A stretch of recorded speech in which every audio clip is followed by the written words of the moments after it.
ಧೃತರಾಷ್ಟ್ರ ಪ್ರೇಮ ಅನ್ನುವಂಥದ್ದು ಇವತ್ತಿನಂತೂ ಬಹಳ ಪ್ರಚಲಿತವಾದಂತಹ ಪದ.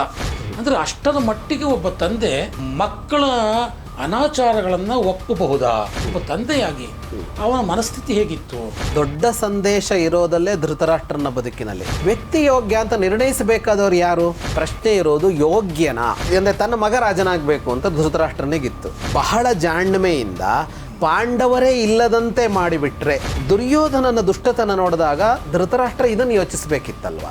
ಈ ಶ್ರೇಷ್ಠ ಮೌಲ್ಯಗಳನ್ನು ಹೇಗೆ ಮಹಾಭಾರತ ನಮಗೆಲ್ಲ ಕೊಡುತ್ತೋ ಅದೇ ರೀತಿ ಪಾಠವನ್ನು ಕೂಡ ಕಲಿಸುವಂಥ ಒಂದು ಇದನ್ನು ನಾವು ನೋಡ್ಕೊಂಡು ಬಂದಿದ್ದೀವಿ. ಕುಂತಿ ಮತ್ತು ಗಾಂಧಾರಿಯ ಜೀವನದಿಂದ ನಾವು ಮೌಲ್ಯಗಳನ್ನು ಹೇಗೆ ನೋಡ್ತೀವೋ ಅದೇ ರೀತಿ ಧೃತರಾಷ್ಟ್ರನಿಂದ ಕೆಲವು ಪಾಠಗಳನ್ನು ಕಲಿಬೇಕು ನೀವು ಅಂತ ಮಹಾಭಾರತ ಹೇಳ್ತಾ ಹೋಗುತ್ತೆ. ಅದಕ್ಕೆ ಉದಾಹರಣೆ ಅಂದರೆ ಧೃತರಾಷ್ಟ್ರ ಪ್ರೇಮ ಅನ್ನುವಂಥದ್ದು ಇವತ್ತಿನಂತೂ ಬಹಳ ಪ್ರಚಲಿತವಾದಂತಹ ಪದ. ಅದರಲ್ಲಿ ಇವತ್ತಿನ ರಾಜಕಾರಣದಲ್ಲಂತೂ ಅದು ಬಹಳ ಪ್ರಚಲಿತ, ಧೃತರಾಷ್ಟ್ರ ಪ್ರೇಮ ಅಂತ.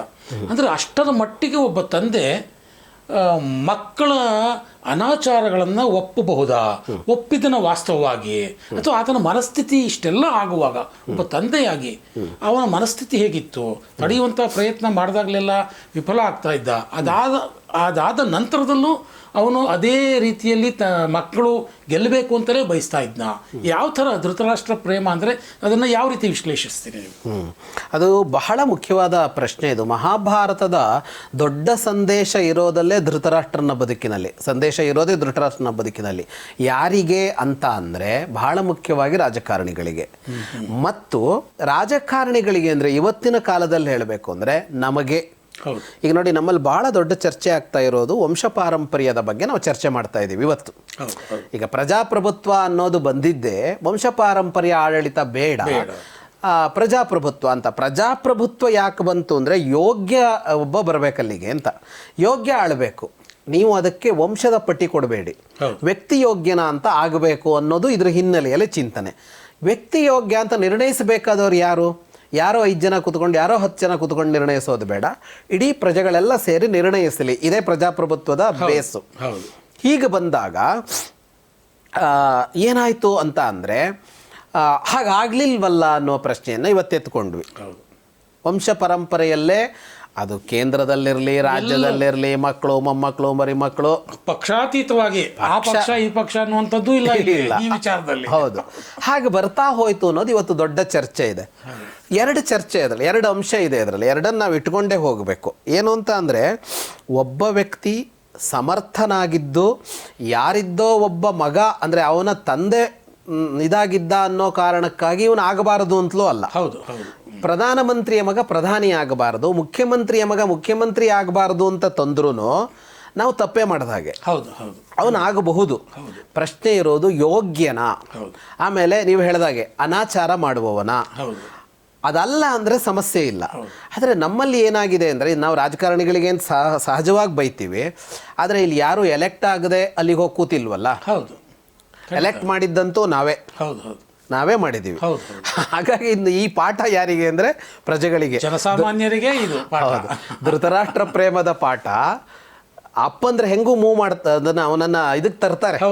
ಏನೋ ಮಗ ಮೇಲೆ ಬರಲಿ ಅನ್ನುವಂಥದ್ದು ಎಲ್ಲ ತಂದೆ ಮಾಡಬಾರದು, ಆದರೆ ನಮಗೂ ಇರಬಾರದು ಅದು ಅಂತ. ಹಾಗೆ ನೋಡಿದಾಗ ಇಲ್ಲಿ ಧೃತರಾಷ್ಟ್ರ ಅಂತ 2 ಇದನ್ನು ನೋಡ್ಬೇಕು ನಾವು. ಒಂದು ದಶರಥ ಪ್ರೇಮ, ಒಂದು ಧೃತರಾಷ್ಟ್ರ ಪ್ರೇಮ. ನೋಡಿ, ಅಲ್ಲೇನಾಯಿತು, ರಾಮನಿಗೆ ಪಟ್ಟ ಕಟ್ಟೋದಕ್ಕೆ ಹೊರಟ ದಶರಥ, ದುರ್ಯೋಧನಿಗೆ ಪಟ್ಟ ಕಟ್ಟಬೇಕು ಅಂತ ಹೊರಟವನು ಧೃತರಾಷ್ಟ್ರ.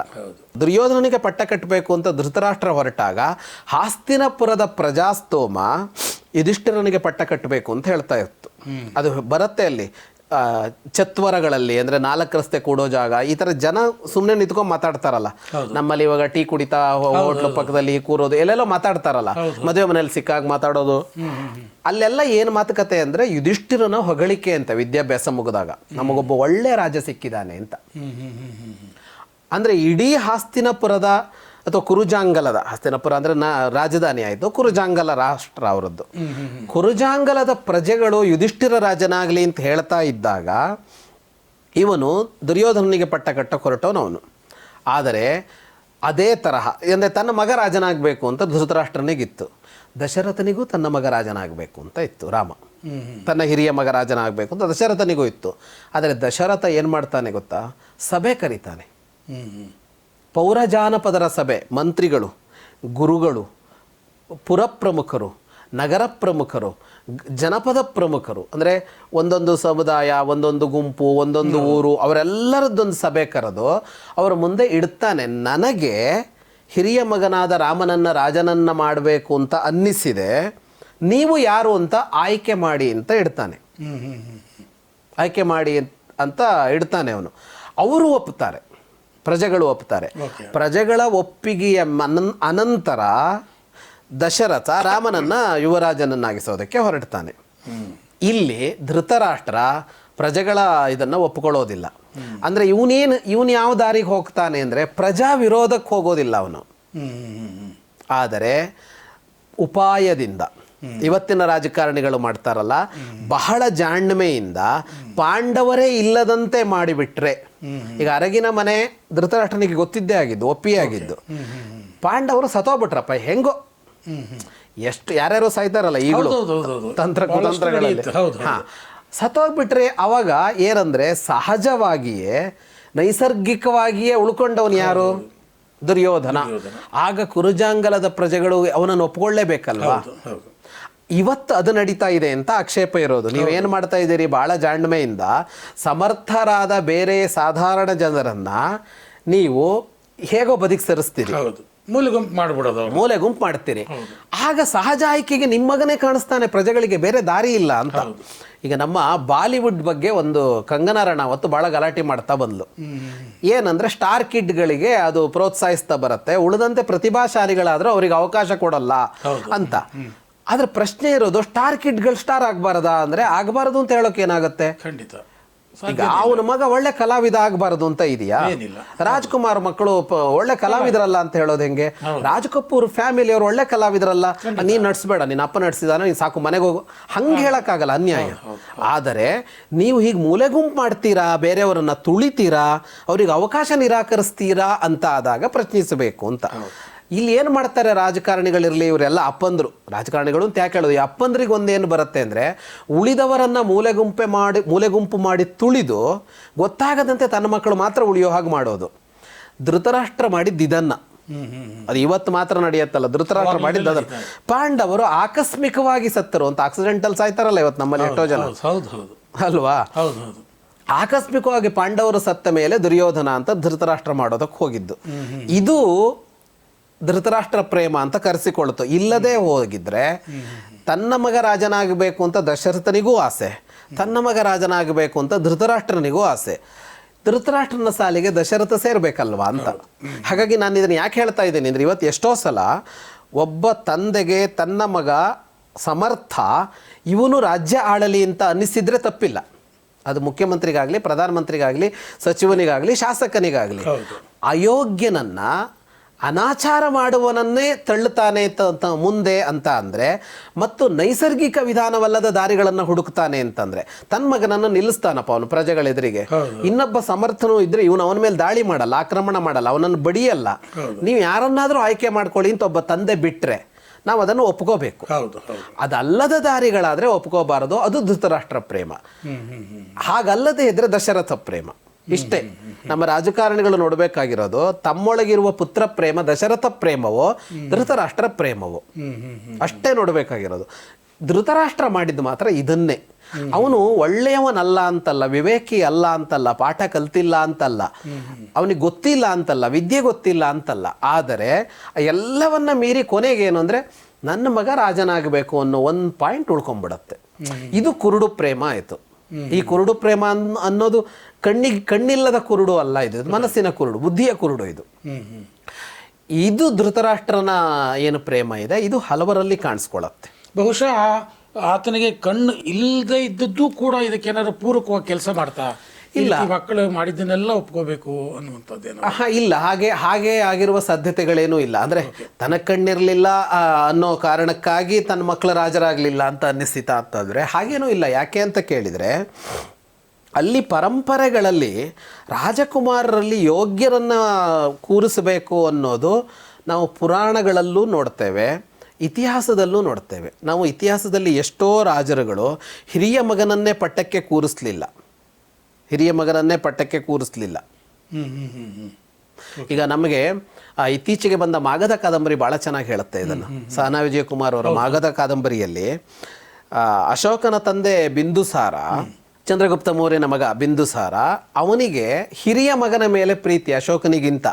ಅಶೋಕ ಬೇರೆ ರಾಣಿಯ ಮಗ, ಹಿರಿಯ ಮಗನ ಮೇಲೆ ಪ್ರೀತಿ. ಆದರೆ ಅಶೋಕ ಸಮರ್ಥ. ಅವತ್ತು ಯವನರ ಆಕ್ರಮಣವನ್ನು ತಡೆದು ನಿಲ್ಲಿಸಬಹುದಾದವನೊಬ್ಬವನಿದ್ರೆ ಅದು ಅಶೋಕ. ಅವನ ಅಣ್ಣ ಇದಾನಲ್ಲ, ಅವನು ಬಹಳ ದುರ್ಬಲ. ಆದರೆ ಅಶೋಕನನ್ನ ಹೊರಗೆ ಕಳುಹಿಸಿ ಹಿರಿಯ ಮಗನನ್ನ ಪಟ್ಟಕ್ಕೆ ಕೂರಿಸೋದಕ್ಕೆ ಬಿಂದುಸಾರ ಮುಂದಾಗಿದ್ದ ಅಂತ. ಆಗ ಅಶೋಕ ಮುನ್ನುಗ್ಗಿ ಬಂದು ಅಣ್ಣನನ್ನ ಬಂಧಿಸಿಟ್ಟು ಸಿಂಹಾಸನವೇರದ ಅಂತ ಇತಿಹಾಸ. ಇದು ಮರೆಮಾಚಿದ ಇತಿಹಾಸ ಅನ್ನೋದನ್ನ ಅವರು ಇವಾಗ ಸಕಾರಣವಾಗಿ ನಿರೂಪಿಸಿದ್ದಾರೆ.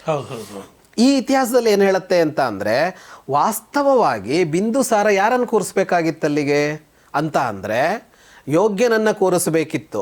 ಯಾಕೆ ಅಂದ್ರೆ ಅವನ ಪರಂಪರೆಯೇ ಅದು ಯೋಗ್ಯತೆಯ ಮೇಲೆ ಬಂದ ಪರಂಪರೆ. ಅವನ ತಂದೆ ಚಂದ್ರಗುಪ್ತ ನಂದರನ್ನ ಸೋಲಿಸಿ ಚಾಣಕ್ಯ ಅವನಂತಂದು ಕೂರಿಸಿದ್ದಲ್ವಾ. ಅವನು ಈಗ ನಂದರ ಅದೇ ಮೊದಲ ಪಟ್ಟಿ ಪ್ರಕಾರ ಮಗಧಕ್ಕೆ ಯಾರು ರಾಜರಾಗಬೇಕು ಅಂದ್ರೆ ನಂದರಾಜನ ಹಿರಿಯ ಮಗ ಆಗಬೇಕು. ಸರಿಸಿ ಹೊರಗಿನವನ್ ತಂದು ಕೂರಿಸಿದ್ದಾರೆ ಅಲ್ಲಿ. ಅದರ ಅರ್ಥ ರಾಜಕುಮಾರ ಅನ್ನುವ ಕಾರಣಕ್ಕೆ, ಹಿರಿಯವ ಅನ್ನುವ ಕಾರಣಕ್ಕೆ ಕೂರಬಾರದು ಅನ್ನೋದು ಇತಿಹಾಸಕ್ಕೂ ವಿವೇಕವೇ, ಪುರಾಣಕ್ಕೂ ಇತಿಹಾಸವೇ ಅಲ್ಲ, ಪುರಾಣಕ್ಕೂ ವಿವೇಕವೇ ಅದು. ಹಿರಿಯ ಮಗ ಸಹಜ ಆಯ್ಕೆ, ಯೋಗ್ಯನಾಗಿದ್ದರೆ ಅಂತ ಇದೇ ಅದಕ್ಕೆ ಕ್ಲಾಸ್. Conditions apply.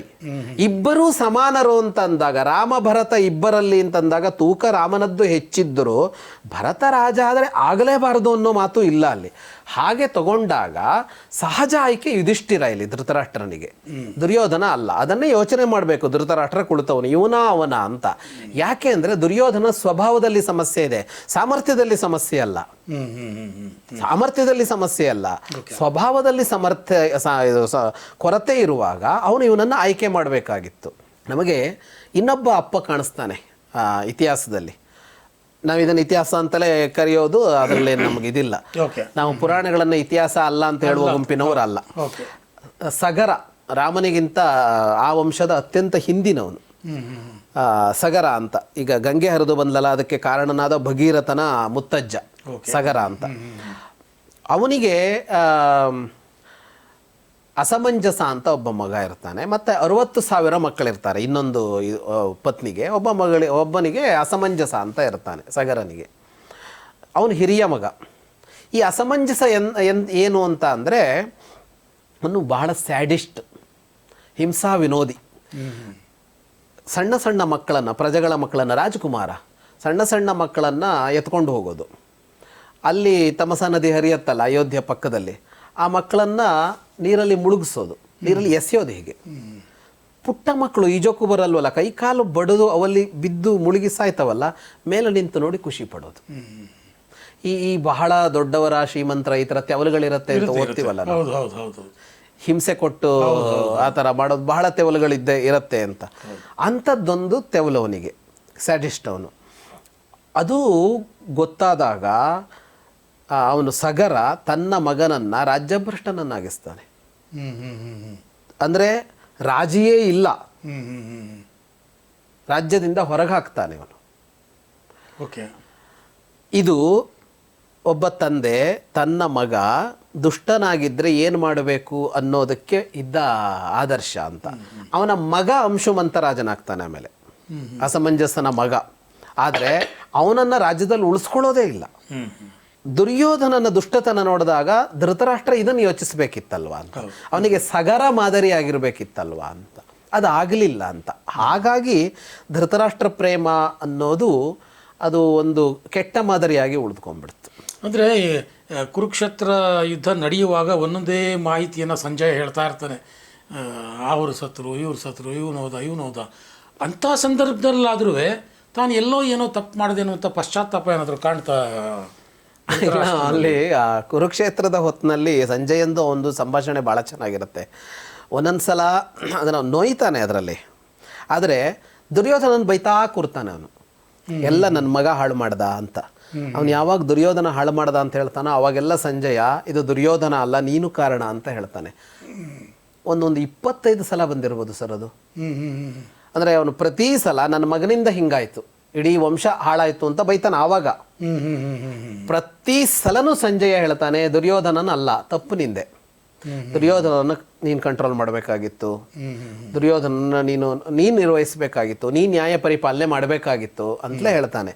ಹಾಗಾಗಿ ಅವನಿಗೆ ಆ ಹಂತಗಳಲ್ಲೂ ಅವನಿಗೆ ಬಹಳ ಕಡಿಮೆ ಸಲ ತನ್ನದು ತಪ್ಪು ಅಂತ ಅನ್ಸತ್ತೆ, ಅವನಿಗೆ ತನ್ನದು ತಪ್ಪು ಅಂತ ಅನ್ಸತ್ತೆ.